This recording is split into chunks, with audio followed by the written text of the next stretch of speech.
So I'm trying this dry July thing where I don't drink alcohol for the whole month of July unless it's raining, or I'm in the shower, or someone nearby is washing their hands, or it's raining in an adjacent county, or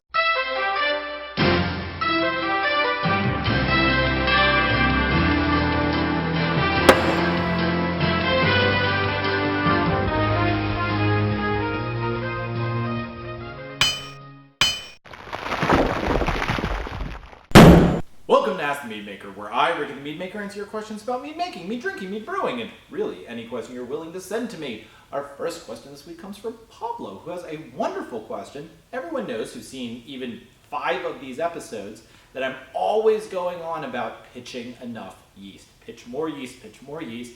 You really can't overpitch. But he wants to know what happens if you don't. What happens if you pitch too little yeast? Is it just a slow fermentation?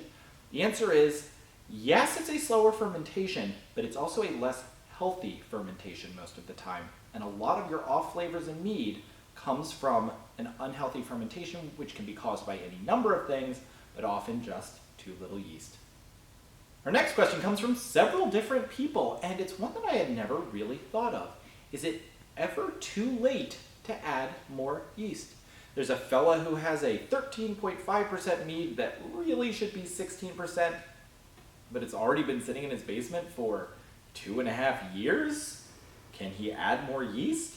And the consensus on YouTube seems to be yes, why not? And as long as he doesn't do something like sulfite and sorbate it, I would agree with all the other commenters.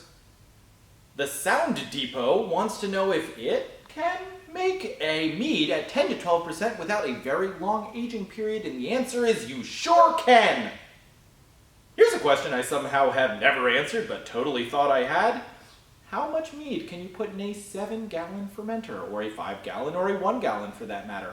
How much space do you need to leave at the top? And the answer is less space than you need to leave for beer, that's for sure. So the general rule is in a 7.5-gallon fermenter, you put in about 5, maybe 5.5 gallons of beer to account for the kreuzen, the foam at the top that then pushes the lid off or goes up through the airlock. Since mead doesn't kreuzen in a 7-gallon fermenter, you could probably easily put in 6.5 gallons.